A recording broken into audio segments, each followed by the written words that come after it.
Vamos lá, pessoal, vamos começar então. Vamos lá, porque senão acaba não dando tempo. Como a gente tem que fazer uma correção e ainda, se possível, né, entrar aí no capítulo novo, tá bom? Então, galera, bom dia mais uma vez aí. A gente está fechando o primeiro capítulo do segundo módulo, né, hoje. Aí vamos lá. Pessoal que está chegando agora, bom dia. Estou adiantando aqui, estou corrigindo o exercício. Atenção, quem está entrando agora, estou corrigindo o exercício, terminando a correção. Estou na página 376, hein, galera? Pessoal que está entrando agora, bom dia mais uma vez, vamos lá. Pessoal que for entrando depois, por um acaso, aí, te pegar a correção no meio, depois a gente vê como que passa a resposta de novo, ou os colegas aí compartilham, enfim. A gente resolve, não se preocupa não. Vamos lá, pessoal. Número 6 da página 376, está assim: assinale M para informações referentes a mercado e P para informações sobre Peters, tá? Então, só relembrando, né?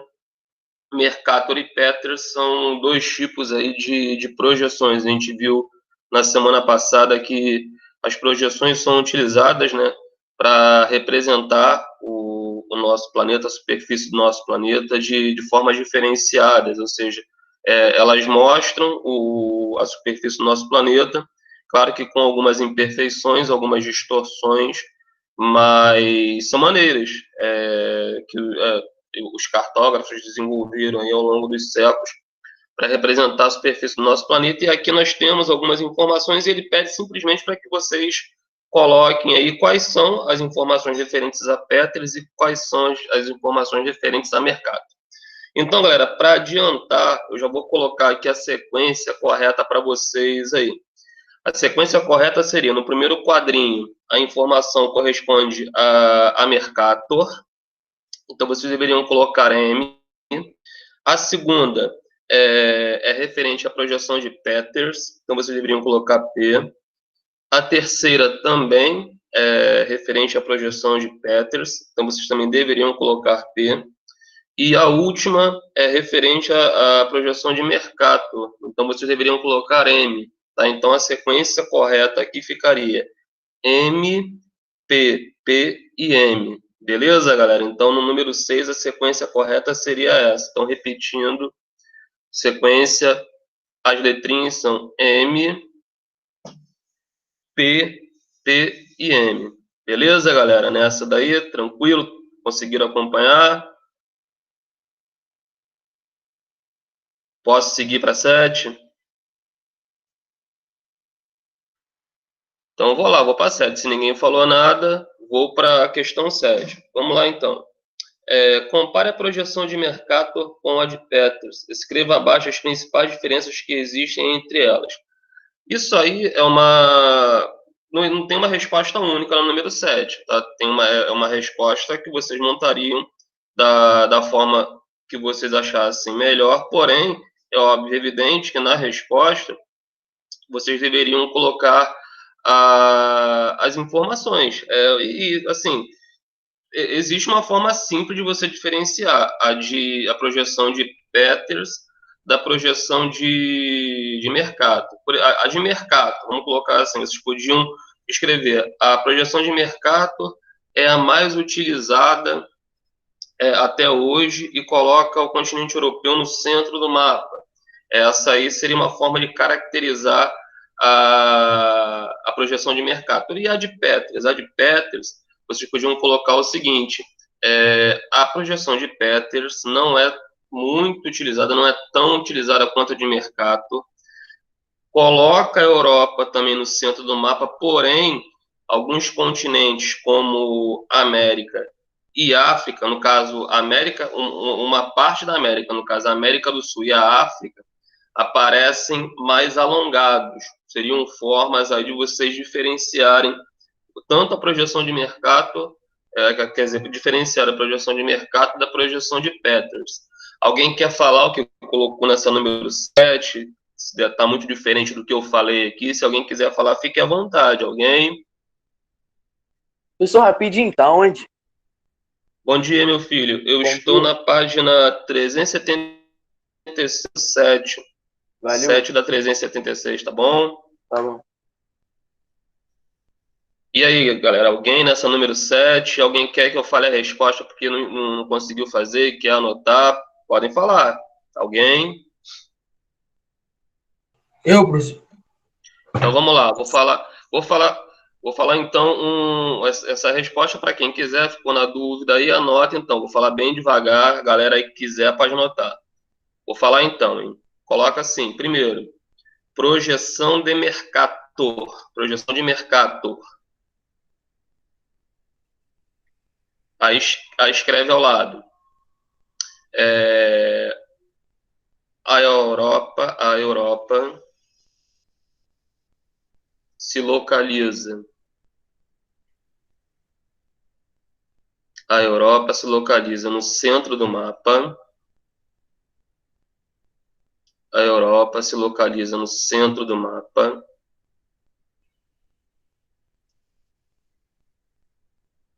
E é a projeção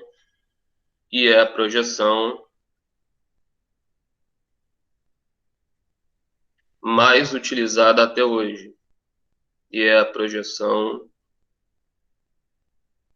mais utilizada até hoje. Ponto. Isso, projeção de mercado. Aí, se der na mesma linha, pode colocar, ou então na linha de baixo, aí escrevam assim, projeção de Peters. Projeção de Peters. Professor, posso falar minha resposta da de Peters? Minha resposta? Pode falar. Representa a área dos continentes e países com maior precisão diante das proporções reais. Boa, ficou boa. Gostei, pode deixar. A sua pode deixar. Tá ok, professor. Mas eu vou falar de qualquer forma, mas a sua ficou muito boa, meu querido. Pode deixar assim. Obrigado. Tá bom? Pode ficar para a sua, não precisa alterar, não. Aí eu vou falar aqui a de Peters para quem quiser, tá? Projeção menos utilizada, coloca assim, projeção de Peters. Projeção menos utilizada. Tem gente perguntando aqui pelo chat qual é a página. Página 376, estou no número 7, tá? 376, número 7. Então vamos lá, repetindo. Projeção de Peters. Projeção menos utilizada. Projeção menos utilizada. E retrata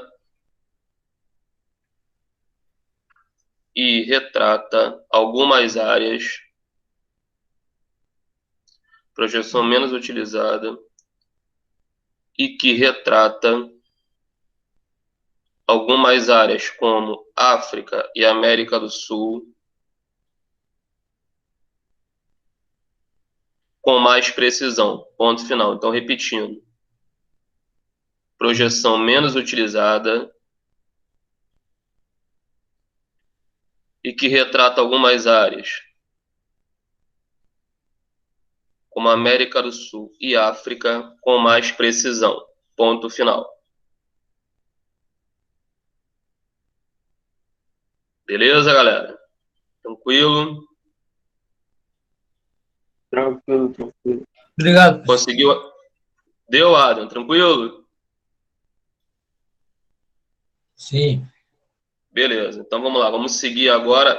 Pessoal que chegou depois, galera, bom dia mais uma vez.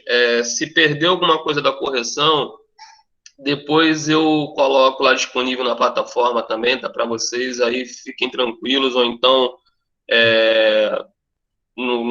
quando eu fizer uma revisão aqui, eu devo fazer algumas revisões, a gente volta aí se alguém ficou perdido, tá bom?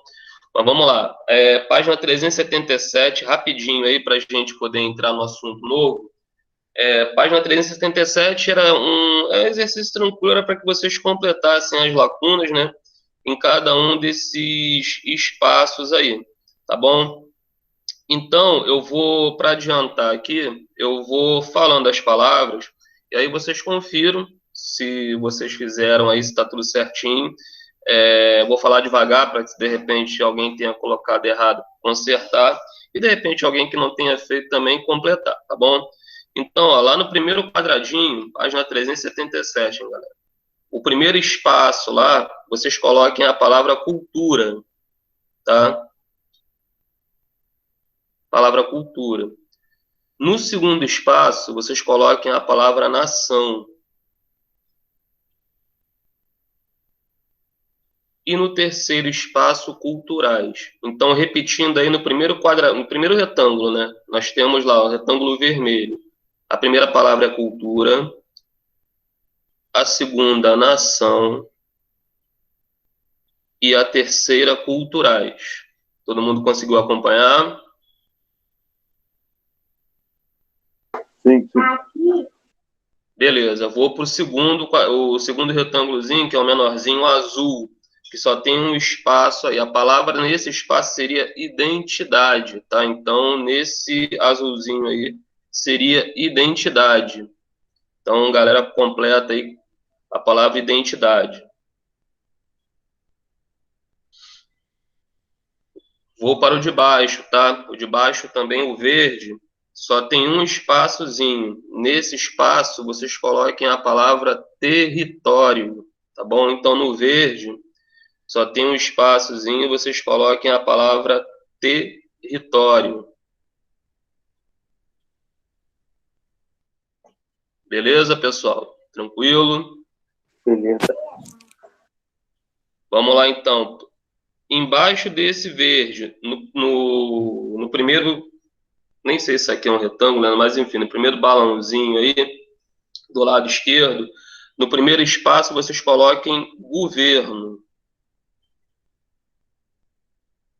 No primeiro espaço, governo. No espaço de baixo, vocês coloquem a palavra nações. Então, no primeiro espaço, vocês coloquem governo. No segundo espaço, nações. No que está ao lado, né, que tem umas ondinhas aí na cor verde, tem só um espaçozinho. As palavras, né, que entram aí seriam minorias nacionais, tá? Então, no que está ao lado, esse onde tem as ondinhas verdes, vocês escrevam minorias nacionais. Beleza? Tranquilo até agora, gente? Alguém se perdeu? Tranquilo. Tranquilo? Então vamos lá. Aí, passando agora para os dois últimos. O primeiro, na cor lilás, tem dois espaços. No primeiro espaço, a palavra que entra aí é limites. Professor, Oi, Ada. tu não esqueceu o azul lá em cima, não?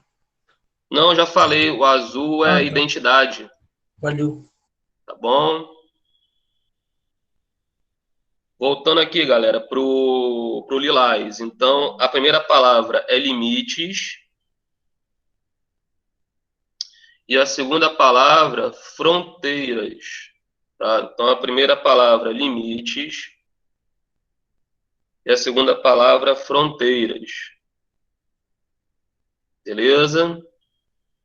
E o último, ao lado desse, onde tem duas barrinhas vermelhas, né? Tem dois espaços também. No primeiro espaço, vocês coloquem independência. Então, no primeiro espaço aí, independência. E no último, projeções. Então, repetindo o último retângulo aí das barrinhas vermelhas, na primeira palavra, no primeiro espaço, perdão, a palavra independência. E no segundo espaço, projeções. Beleza, galera? Todos conseguiram? Professor, pode repetir do lado da barrinha vermelha? Ó, sim, o lilás, né? Vou repetir o lilás e o da barrinha vermelha mais uma vez, que de repente pode ter mais gente que se perdeu aí. No lilás, a primeira palavra é limites. E embaixo, no segundo espaço, fronteiras. Então, no lilás, o primeiro é limite, embaixo, fronteiras. E ao lado, o das barrinhas vermelhas, primeira palavra, independência. Segunda palavra, projeções. Beleza, galera? Todos conseguiram? Alguém se perdeu? Certeza. Tranquilo, Gustavo? Bom dia para você. Tranquilo, bom dia. Beleza, galera. Então, ó, todo mundo com exercício corrigido, repetindo que se por um acaso alguém não conseguiu, tá acompanhando, não se preocupa, depois a gente volta nisso aí, a gente vai ter tempo para isso, tá bom, galera? Então, ó, estou entrando no capítulo 4, tá? Estou entrando no capítulo 4. O título do capítulo é Desigualdades no Mundo Atual. Beleza, galera? Então, só para vocês aí se situarem. Então, nós estamos aí entrando nesse capítulo. Beleza? Vamos lá, então, galera. Esse capítulo é um que fala das desigualdades. É um capítulo que tem muito a ver, né, com o que a gente observa nos dias de hoje. A gente, inclusive, né, aqui esse capítulo fala das socioeconômicas mundiais, mas a gente pode pegar, né, até o nosso país também como exemplo. Você vê que o Brasil, por ser um país de dimensões continentais, o Brasil apresenta realidades diferentes, né? Então, o nosso país é um país, você vê, dentro de um único país, nós conseguimos observar, né, essa desigualdade social, econômica, ou seja, a gente observa ainda mais nos dias de hoje, né? A gente vivendo essa situação aí dessa pandemia, essas desigualdades sociais e econômicas, elas ficam mais evidentes, né? Porque você vê, a pandemia, ela, claro que ela não escolhe quem é rico e quem é pobre. Todas as pessoas podem, infelizmente, pegar essa doença, né? Mas é óbvio, evidente, aquelas pessoas que têm uma situação social e econômica, elas ficam inferior, vamos colocar assim, pessoas que têm um menor poder aquisitivo, elas ficam mais vulneráveis ao vírus, por uma série de fatores. A questão da falta de acesso, por incrível que pareça, né? A gente viu, vocês devem ter visto isso aí. As pessoas aqui no Brasil, no Rio de Janeiro mesmo, muitas pessoas não tinham acesso com facilidade a álcool gel e sabão, que são assim, e água, para vocês, água, que é tão importante, as pessoas não tinham acesso a água potável, água limpa, não tinham condições de estar comprando sabão, sabonete e álcool gel. Você vê, Rio de Janeiro, estamos falando da segunda, né, do segundo estado, depois de São Paulo, mais importante aí do país. E isso daí, a gente está pegando, como eu falei, a gente está falando de Brasil, falei do nosso estado, e se você for, professor, mas tem países com a situação pior que a nossa, mas muito, muito pior, com certeza. Se você for observar, até aqui no continente americano mesmo, países como Bolívia, Peru, Equador, são países onde a situação social e econômica é inferior à nossa. Pô, se você for para o continente africano, nem se fala. Lá, o continente africano é um dos continentes que sofre muito, não só com a questão do coronavírus, mas historicamente com outras epidemias lá, né? Uma das mais famosas aí foi relacionada ao vírus, né? Ao vírus Ebola, que é extremamente letal também. Há quem diga até que é mais letal que o coronavírus, né? Só que a transmissão ela é mais lenta, mas é muito complicado também. Só que como ficou restrito ao continente africano, não se tornou esse problema, né? E por aí vai. Então, a gente tem aí uma desigualdade social e econômica no mundo muito, muito acentuada. Então, quem está com o livro aberto aí, lá na página 380, tem até um mapa bem, bem interessante, bem explicadinho aí, que mostra, perdão, assim, tá, mundo, proporção da população abaixo da linha da pobreza.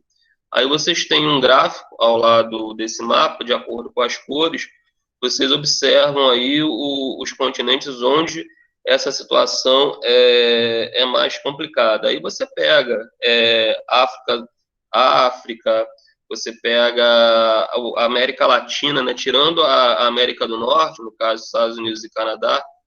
Claro, o México também está na América do Norte, perdão, mas você pode observar que no continente americano, com exceção de Estados Unidos e Canadá, todo o continente americano sofre muito. Continente africano também, enfim, boa parte da Ásia. Então, são situações que mostram que, se você for pegar proporcionalmente no mundo, a maioria dos países no mundo e dos continentes sofrem com esse problema aí das desigualdades sociais e econômicas. Aí é aquele negócio, professor, mas por que isso? Por que existe essa desigualdade? Por que há tanta desigualdade entre os países, desigualdades sociais, desigualdades econômicas? Olha, gente, isso aí não existe um fator só. Existe uma série de fatores, desde de fatores históricos até a questão atual, nos dias atuais. Fator histórico, por exemplo, se você for pegar muitos países que foram colônias no passado, boa parte desses países acabou sofrendo uma exploração durante muitos séculos. Ou seja, foram países que serviam basicamente como área de retirada de riquezas que eram levadas para as metrópoles. Então, assim, você pega o próprio Brasil mesmo. O Brasil, durante séculos, foi explorado aí por Portugal. Depois, mais uma vez, essa exploração ela não ficou só na mão de Portugal, mas outros países passaram a explorar os recursos que nós tínhamos aqui. E isso aí acabou levando o nosso país a um certo atraso no desenvolvimento econômico. É óbvio e evidente que não é só isso. Por isso que eu estou falando para vocês. É um conjunto de fatores.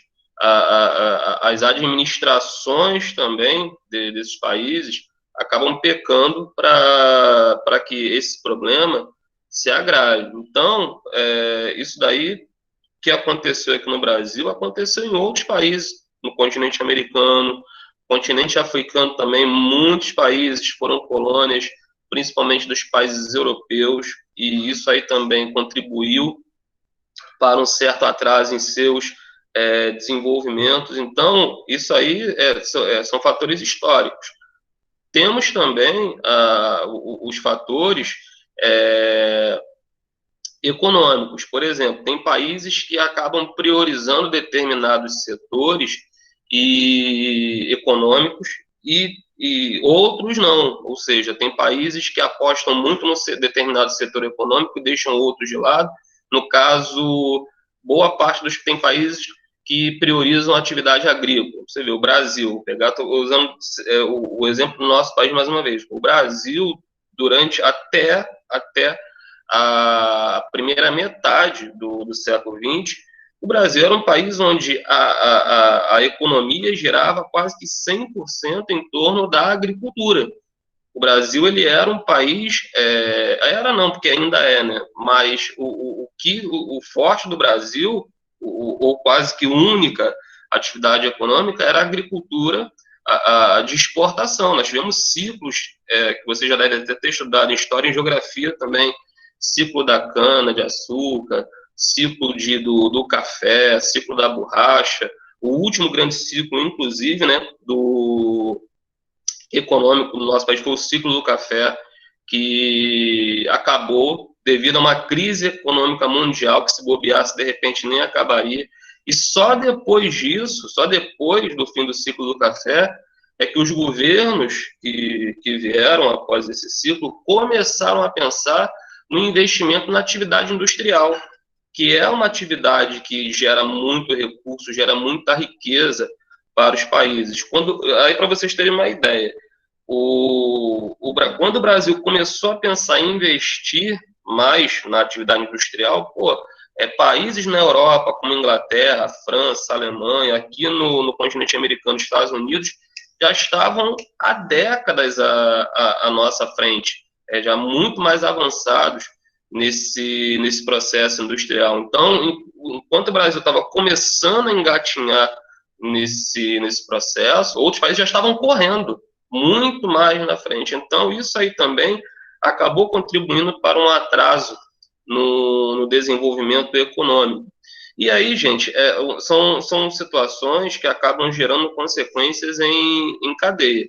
Se você tem um país onde a economia não se desenvolve muito bem, onde essa economia não gera muitos recursos, automaticamente você não vai ter recursos para estar investindo naqueles setores que são essenciais, como um setor de educação de qualidade para todos, que fique bem claro, porque durante muito tempo aqui no nosso país a educação era para poucos, então a taxa de analfabetismo no nosso país, e em vários outros aí, ela atingia quase que metade da população até o início do século XX. Olha só, início do século XX, quase metade da população. E só com o passar do tempo é que essas disparidades foram diminuindo. A questão também da geração de emprego. Então, tudo isso aí acaba fazendo com que você tenha uma desigualdade crescente, não só no nosso país, mas no mundo inteiro. Então, não tem, como eu falei aqui, quando comecei o assunto, não existe um fator. Se eu fosse listar os fatores que contribuem para isso, eu poderia aqui encher uma folha dessa aqui do livro e ainda ia faltar espaço. Alguém quer fazer uma pergunta, gente? Até agora estou indo muito rápido. Alguém quer fazer alguma colocação? Alguém? Que só eu que estou falando aqui, mas quem quiser pode abrir o microfone aí, falar alguma coisa, fazer alguma observação. Alguém, galera? Aqui tá tranquilo, filho. Tá Pode ir, tranquilo? Pode ir? Então, beleza. Então, galera, eu tô seguindo. Eu estava lá só para acompanhar, não vou ficar lendo com vocês o livro, depois é óbvio, evidente que vocês deem uma olhada aí, mas eu estava observando os mapas, tanto o mapa quanto o gráfico da página 380. Agora estou passando lá para a página 381, tá? Só para seguir aí um caminhozinho, a gente tem um roteiro. Na página 381 tem um outro mapa que mostra assim, renda per capita. Aí lá em cima, inclusive, tem como definir o desenvolvimento socioeconômico. Gente, o que acontece? Só relembrando, a palavra socioeconômico tem a ver com questões sociais e questões econômicas. Porque, óbvio, evidente que não tem jeito. Para você ter um desenvolvimento social, você precisa fazer com que as pessoas tenham acesso à renda, porque senão você não consegue fazer isso. Então, para que você tenha as pessoas tendo acesso a uma alimentação de qualidade, a uma educação, a tudo que é necessário para que ela viva com dignidade, você precisa de renda. É claro que, assim, é aí que a gente vê a desigualdade acontecendo. Por quê? Nós sabemos que em vários países, inclusive aqui no nosso país, nós temos o que é oferecido pelo governo, né, pelo Estado, e aquilo que as pessoas fazem por opção. Ou seja, tem pessoas que têm acesso àquilo que é dado pelo governo, tem pessoas que buscam aquilo que é privado. Por exemplo, vocês são alunos de uma escola particular, mas nós sabemos que existem as escolas do estado, do município. Então, muitos responsáveis acabam buscando colocar o filho, o neto, o sobrinho, numa escola particular. Por quê? Porque numa escola particular nós temos algumas coisas que, infelizmente, acabam não acontecendo na escola pública. Por exemplo, na escola particular, claro, não estou levando em consideração, gente, essa questão da pandemia, se bem que vocês estão tendo aula, tá? Mas normalmente, numa escola particular, os alunos não convivem com o problema de greves, tá? Nas escolas públicas tem isso, às vezes o professor faz greve e os alunos ficam sem aula, perdão, ficam meses sem assistir a aula. Nas escolas particulares, normalmente você tem uma estrutura melhor, tem um maior conforto para os alunos, então os responsáveis fazem o sacrifício, né? A gente sabe que é sacrificante pagar uma escola para que vocês tenham acesso a uma educação de qualidade, mas nem todo mundo consegue fazer isso, e aí acabam optando pela escola pública. Eu não estou dizendo, gente, que a escola pública é ruim, não, tá? Que fique bem claro. A questão toda é que a escola pública, devido a uma falta de investimento, acaba tendo alguns problemas que na escola particular não aparecem. A mesma coisa a gente vê com relação à saúde.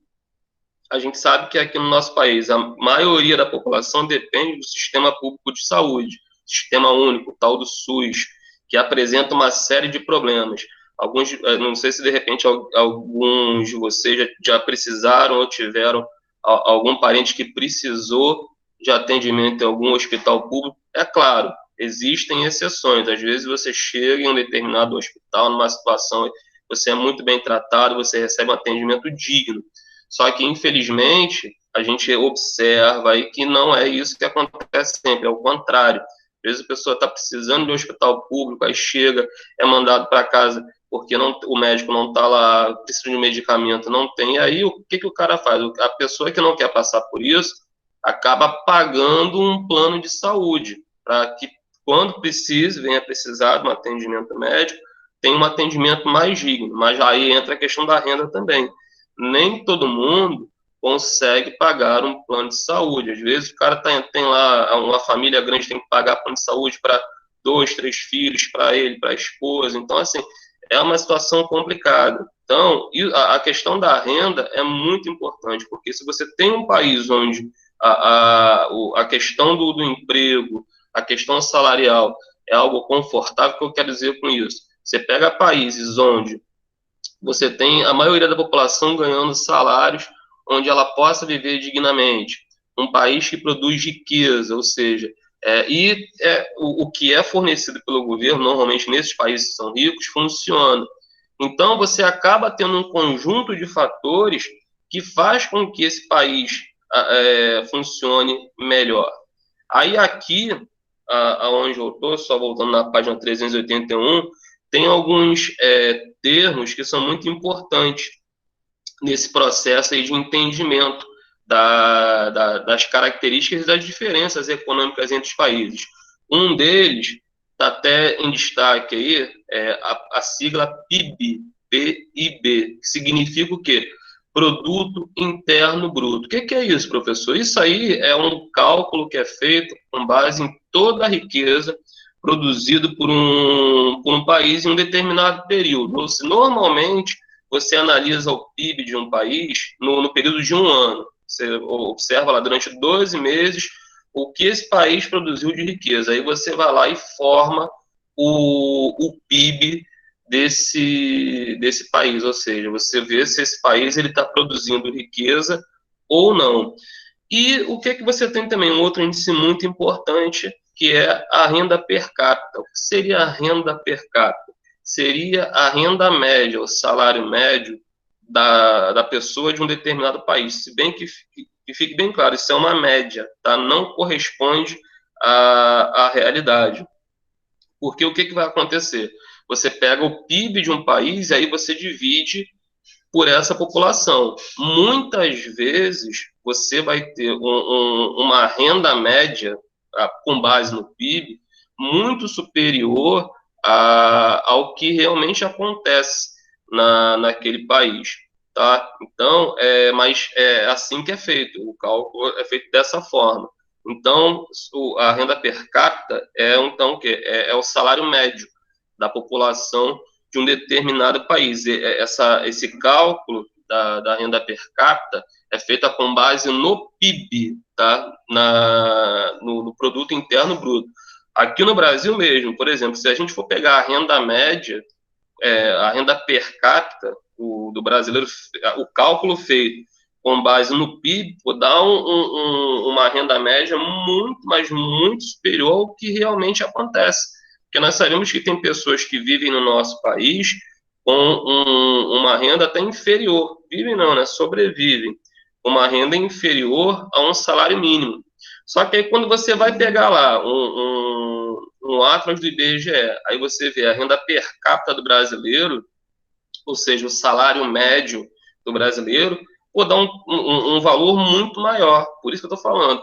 É uma média que não corresponde à realidade total, mas, de certa forma, quando você tem um PIB de um país, quando você tem esses dados, PIB, renda per capita, você consegue entender como funciona a economia desse país, ou seja, você consegue observar se esse país ele está se desenvolvendo economicamente ou não, se esse país apresenta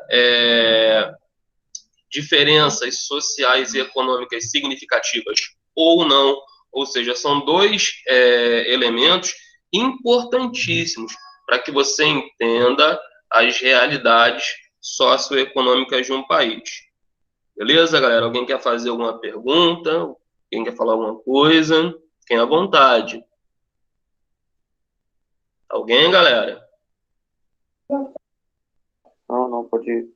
Tranquilo, Gustavo? O Gustavo é o que está me dando aqui a direção, hein? O Gustavo é que está falando aí, pode ir, a galera tá acompanhando. Então, beleza, ó, tô seguindo, hein?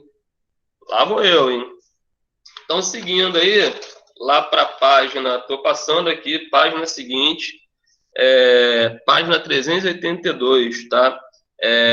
Seguindo, como a gente estava falando, na página 382 tem um outro mapa. Esse capítulo está muito, na minha opinião, muito legal, porque eu gosto muito de mapa, né? E esse aqui tem bastante, a gente está com bastante mapas, e os mapas estão muito, eu já tinha olhado anteriormente, estão muito legais. E antes do mapa, nós temos, lá em cima mesmo desse mapa aqui, quem está acompanhando pelo livro aí, nós temos uns quadradinhos com alguns elementos também importantes que mostram como que esse país está. Ou seja, se esse país está caminhando para o desenvolvimento ou não.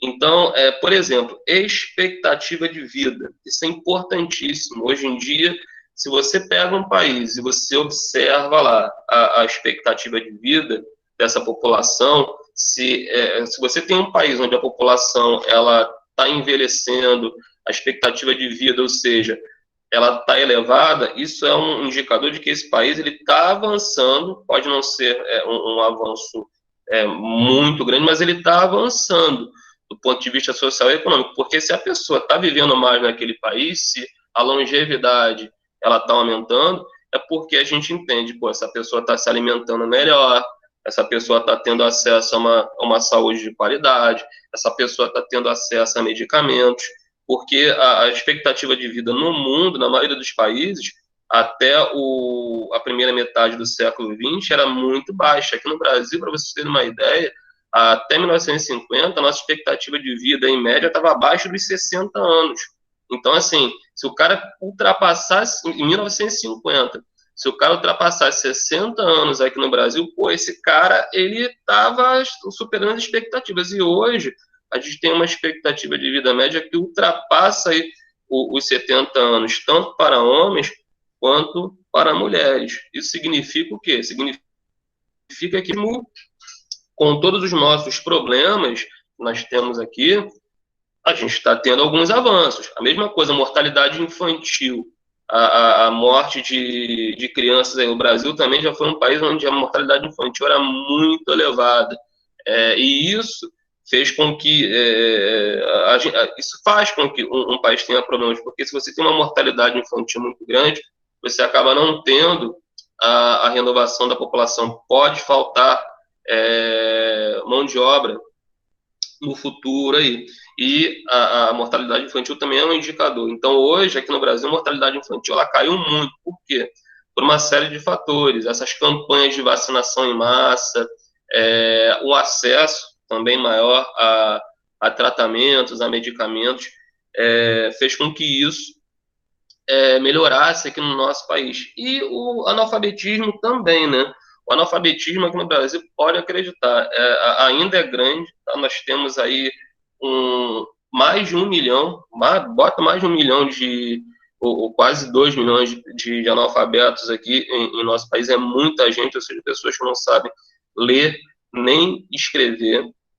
Mas o Brasil é um país de 200 milhões, aí mais, é pouca gente, né? Não, gente, 2 milhões de habitantes, você bota aí quase 2 São Gonçalo aí inteira, sem que as pessoas saibam ler e escrever. Já foi muito mais, tá? Nós já tivemos muito mais analfabetos no nosso país aí, mas isso aí tá diminuindo. Se bem que há quem diga que esses números podem ser maiores. Enfim, mas o fato é que nós tivemos melhora nesses indicadores. Então, eu estou usando o exemplo do Brasil, mas isso serve para qualquer país. Esses 3 indicadores aqui, expectativa de vida, mortalidade infantil e analfabetismo, são importantes para analisar a situação. Tem um carro de mercado passando aqui na rua, desculpa, só um minutinho. Estou ouvindo as promoções do dia. Fazer culpa do mês. Já passou aqui. Vamos lá, então. Agora, saindo desses 3 indicadores aqui, o mapa da expectativa de vida. Então, esse mapinha, vocês podem observar que pela variação das cores, nós temos aí aqueles que... Eu acho que isso aqui é um vermelho, né? Tem um vermelho, é um vermelho meio sem vergonha, né? Um vermelho, um laranja, cor de telha, sei lá o que é isso aqui. Mas o fato é que tem esse mapa e tem uma legenda pequenininha ao lado. Aí, quanto mais intensa for essa cor, maior a expectativa de vida. Então, se vocês observarem aí, pela cor, o Brasil ele está ali na situação de 60 a 75 anos, ou seja, é a expectativa média no nosso país. Só que nós temos países aí com a expectativa de vida acima dos 75 anos, né? Você pega lá Estados Unidos, Canadá, você vai olhar China, Austrália, você pega lá também Japão, ou seja, nós temos países onde a situação de expectativa de vida está muito, muito elevada. E isso é bom, isso chama atenção e normalmente, volto a dizer, claro, toda regra tem a sua exceção. Se vocês observarem aqui, ó, lá no continente africano, que é um continente marcado pela pobreza na maioria dos países, você vai encontrar países onde há até uma expectativa de vida significativa. Você pega lá, está até em destaque, República Democrática do Congo. Os caras têm lá uma expectativa de vida semelhante à nossa aqui. Aí você fala, como que isso acontece, professor?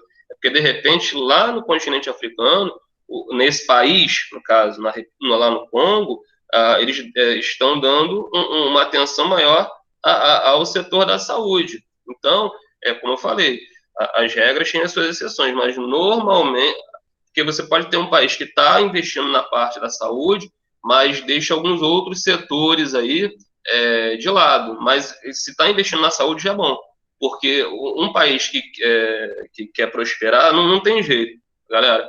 Para qualquer país. Se um país quiser chegar ao desenvolvimento algum dia, ser uma nação desenvolvida, a base desse país tem que ser educação e saúde. Por mais que ele hoje não consiga ter resultados ainda, mas se ele está investindo em educação e saúde, ele vai chegar a algum lugar mais à frente. Porque, assim, o investimento em educação, principalmente, você não vai colher os frutos imediatamente. Você vai colher os frutos daqui a alguns anos, daqui a algumas décadas. Então, não adianta, o cara vai investir em saúde hoje, amanhã ele já está tendo resultado. Não. Agora, ele tem que ter esse pensamento, e ele tem que começar, os governos têm que começar, em algum momento, a investir. Porque senão, porque não adianta, aí o negócio não vai para frente mesmo. Então, os países que investem em educação e saúde, por mais que eles não consigam ter o resultado imediato, mas mais para frente, esse resultado vai aparecer, tá bom? Então, tem um mapinha aqui. Galera, eu vou pedir para vocês, marquem aí, porque já são 8h48, né? aonde nós vamos parar aqui na página 382, tá? E eu queria que vocês se dirigissem lá para a página 386, marca aí, paramos na 382, e, na verdade, marca 383, desculpa, porque aí, quando a gente retornar na semana que vem nos textos, a gente sabe que nós sabemos que temos que começar a partir daqui, tá? Então, marca aí, depois eu vou marcar aqui também. E aí, rapidinho, eu queria, nesses minutos finais aí da aula, que vocês tentassem fazer, temos aí, acho que dá tempo, sim, 10 minutinhos, que agora tem um intervalo, esses três, vou dar 5 minutinhos para vocês tentarem fazer o número 1, o número 2, o número 3 da página 386. Se vocês, aí dou 5 minutinhos, mesmo que vocês não consigam, eu corrijo com vocês aqui, a gente acerta nos minutos finais.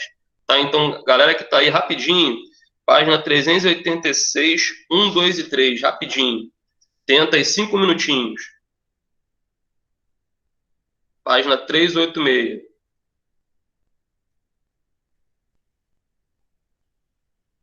Na verdade, são dois exercícios, né? Porque o número 3 ele vai para outra página, não precisa não. É só o número 1 e o número 2, tá? 5 minutinhos.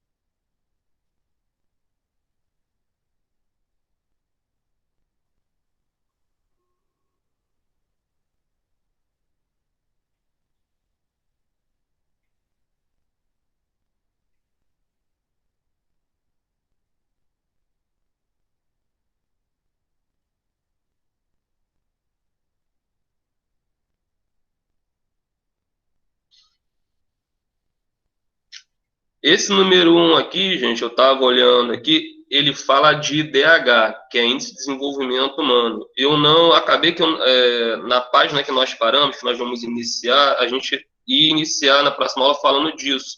Acabei que vi agora, a gente não entrou. Mas dá uma consultada aí, na hora de corrigir, então, eu falo sobre o IDH, essa sigla significa Índice de Desenvolvimento Humano. Aí ele está perguntando aqui, por que, em sua opinião, é importante o governo ter conhecimento do IDH de seu país, ou seja, por que, que é importante que o governo conheça isso. Tenta fazer aí que na correção eu falo com vocês, tirem as dúvidas, é uma resposta pessoal, tá? Mas tenta fazer, repetindo, IDH, Índice de Desenvolvimento Humano.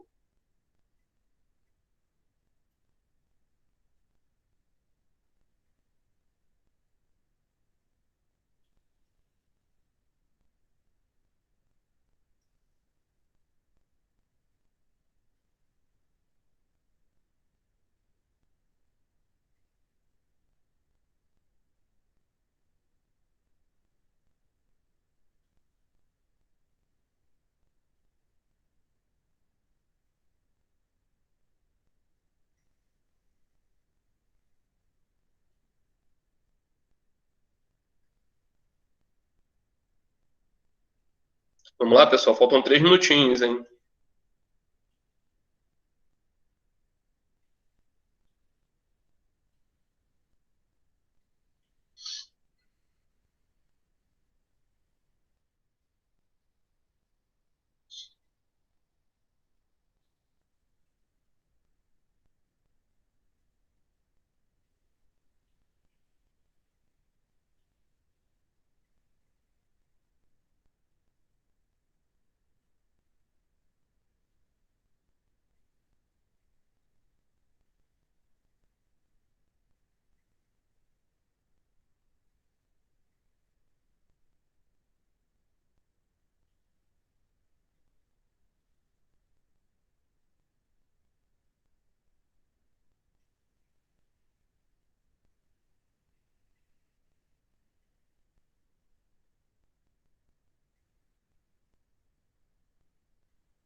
Vamos lá, galera. 1 minuto, hein?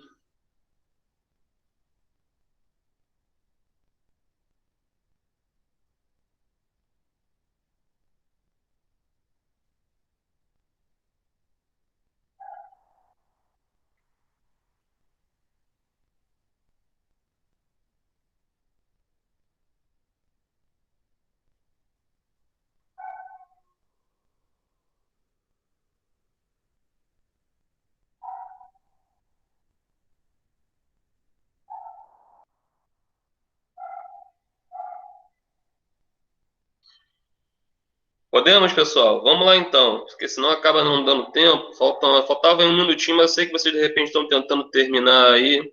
Então, deixa eu ir corrigindo aqui, e aí vocês acompanhem. Quem quiser falar alguma coisa, fala. Então, a número 1. Por que, em sua opinião, é importante o governo ter conhecimento do IDH de seu país? Não sei se vocês conseguiram ver aí consultando, mas o IDH, ele reflete a situação social e econômica de um país. Então, o IDH, ele é um índice que é muito importante que você tenha os dados dele. Por quê? Quando você observa o IDH, que o IDH observa tudo, você vê se esse país está se desenvolvendo ou não. Então, quando um governo conhece o IDH, o governo sabe se precisa investir mais ou menos em determinados setores. Por quê? Porque no IDH ele vai ver, pô, se a expectativa de vida está baixa, eu tenho que melhorar o investimento na saúde. Pelo IDH, se ele observar que a renda per capita ela não é alta, o governo sabe que tem que gerar emprego e melhorar o salário. Então, conhecer o IDH faz com que os governos tenham uma melhor noção de onde investir, aonde fazer o investimento. A ideia é essa, conhecer o IDH facilita os governos a investir, para não jogar dinheiro fora, porque de repente você pega um país lá onde a educação está muito boa, aí eu vou continuar jogando muito dinheiro na educação, não é que não tem que investir, mas aí, pô, se a educação está avançando, aí ele vai observar, pô, mas a saúde está com problema, então é nesse setor que eu tenho que investir. Então, conhecer o IDH facilita os governos no processo de investimento. Alguém colocou diferente? Alguém quer falar o que escreveu?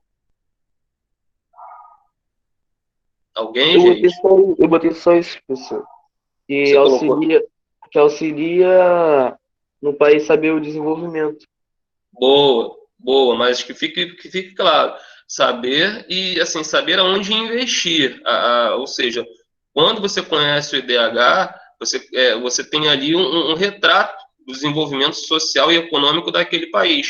Então, isso facilita o processo de administração daquele país. Então, é muito importante, vocês podem colocar com as palavras de vocês. Do jeito que você falou aí, tá beleza. Mas vocês têm que bater nessa tecla, ou seja, que conhecer o IDH facilita, ajuda os governos a saber aonde fazer o investimento. Tá bom? Professor, Oi? posso falar a mim? Oi? Pode falar a mim. Claro, fica à vontade. É importante para análise de aspectos como economia, para assim serem feitas medidas de ajuste no índice. Boa. Esses ajustes de índice que você escreveu aí é a mesma coisa que investimentos. Beleza, pode deixar, tá tranquilo. Mas alguém quer falar o que escreveu? Temos 3 minutinhos, hein? Posso ir para número 2, então? Vou para 2, então, hein? O A2 era tranquila, era uma questão... Oi, Gustavo. Não, falei, pode ir. Ah, tá, tranquilo. A2 era uma questão de... Era para vocês marcarem, tá assim, sobre os indicadores de PIB, que é o Produto Interno Bruto, e renda per capita, é correto afirmar que vocês tinham que marcar aquilo que está correto em relação a PIB e renda per capita. Para adiantar aqui para a gente, a informação correta aí seria a do terceiro... Oi, Adam, pode falar? O terceiro. Isso, perfeito. O terceiro, porque tá assim, ó, nenhum desses indicadores isoladamente traduz de maneira eficiente as desigualdades sociais de um país. Perfeito. Porque para você observar a desigualdade do país, você não pode analisar esse país por um único setor. Você precisa analisar o todo. Por isso que observar o IDH é importante, porque o IDH ele é feito com base em tudo, no todo, e não num único item. Então, não dá para você ver se esse país está avançando ou não se você observa só o PIB ou a renda per capita. Você tem que ver o conjunto. Nenhum indicador isolado vai retratar a realidade desse país. Então, é só marcar aí o terceiro quadradinho. Beleza, galera? Ó, terminamos hoje em cima do laço aí, certinho, tá? 8h59, tá caminhando para 9 horas. Galera, ó, mais uma vez, foi muito bom estar com vocês aí, tá bom? Vamos continuar se empenhando aí. Um abraço aí para todos e até a próxima sexta-feira, tá bom? Até. Tá bom, professor. Até. Valeu. Até logo, até logo.